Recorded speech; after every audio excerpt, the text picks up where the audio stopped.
বজ্রবিদ্যুৎ সহ বৃষ্টির আশঙ্কা রাজ্যের বেশিরভাগ জেলাতে, যা কিনা হতে পারে বৃহস্পতি থেকে রবিবারের মধ্যে।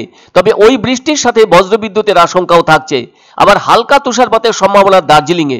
অবশ্য উত্তরের অন্য সব জেলাতে কুয়াশার প্রভাব লক্ষিত হতে পারে।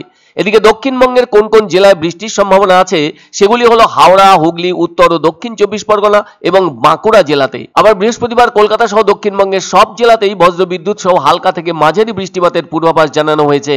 শুক্রবারে বজ্রবিদ্যুৎ সহ বৃষ্টির সম্ভাবনা পূর্ব মেদিনীপুর, উত্তর ও দক্ষিণ 24 পরগনা জেলাতে। শনিবার ও রবিবার কলকাতা সহ দক্ষিণবঙ্গের সব জেলাতেই বজ্রবিদ্যুৎ সহ হালকা বৃষ্টির পূর্বাভাস রয়েছে বলে সোমবার এক সাংবাদিক সম্মেলনে জানালেন আলিপুর আবহাওয়া দপ্তরের পূর্বাঞ্চলীয় অধিকর্তা সোমনাথ দত্ত। আবার উত্তরবঙ্গের কোথায় বৃষ্টিপাত, কুয়াশা ও তুষারপাত হবে সে সম্পর্কেও জানিয়েছেন আবহাওয়াবিদ সোমনাথ দত্ত।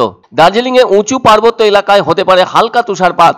এই তুষারপাতের সম্ভাবনা বেশি থাকবে সোমবার ছাড়াও বুধবার থেকে আগামী রবিবার পর্যন্ত। আবার বুধবার থেকে রবিবার পর্যন্ত হালকা বৃষ্টির সম্ভাবনা কালিম্পং সহ পার্বত্য এলাকায়। ফলে বুধবার থেকে শুক্রবারের মধ্যে বৃষ্টি হতে পারে দার্জিলিং ও কালিম্পংয়ে। এই দুই পার্বত্য জেলায় বজ্রবিদ্যুৎ সহ হালকা থেকে মাঝারি বৃষ্টির সম্ভাবনা। বৃহস্পতি, শনি ও রবি এই 3 দিন বজ্রবিদ্যুৎ সহ হালকা থেকে মাঝারি বৃষ্টির সম্ভাবনা উত্তরবঙ্গের অন্যান্য জেলাতে। এদিকে সোমবার কলকাতার সর্বনিম্ন তাপমাত্রা ছিল 23.2 ডিগ্রি সেলসিয়াস, যা কিনা স্বাভাবিকের থেকে 4.5 ডিগ্রি বেশি। অথচ গত শুক্রবার ও শনিবার তাপমাত্রা হঠাৎ করে কমে গিয়ে দাঁড়িয়েছিল 17 ডিগ্রি সেলসিয়াসে।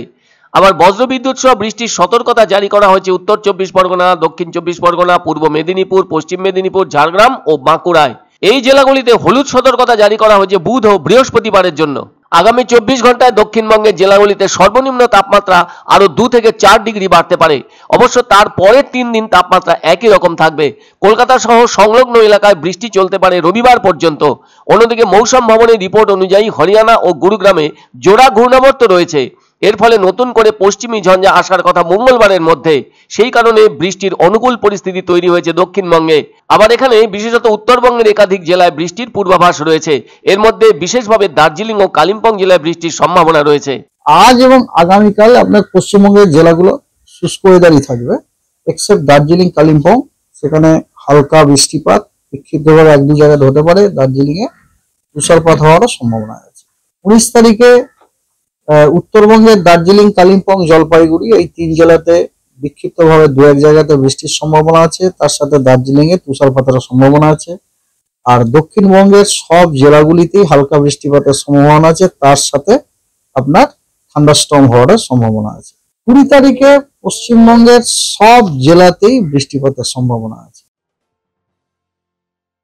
পছন্দসই সেরা খাবার খেতে হলে সোজা চলে আসুন রুচিসম্মত আধুনিক মানের রেস্টুরেন্ট রাজদরবারে। কেননা এখানেই আপনারা পাবেন ভোজনের রাজকীয় অনুভূতি। শুধু পুজোর সময়ই নয়, সারা বছরই রকমারি খাবার সরবরাহ করাই এই রেস্টুরেন্টের আভিজাত্য। আমাদের ঠিকানা রাজদরবার, রাহুতবাড়ি, বাবুপাড়া, জলপাইগুড়ি। এক অন্য অনুভূতির স্পর্শ পাওয়া যায় রয়কো ব্র্যান্ডের গেঞ্জি ও জাঙ্গিয়ায়। তাই ছোট বড় সবার পছন্দ রয়কো গেঞ্জি ও জাঙ্গিয়া। প্রস্তুতকারক জয়মনি হোশিয়ারি, কলকাতা।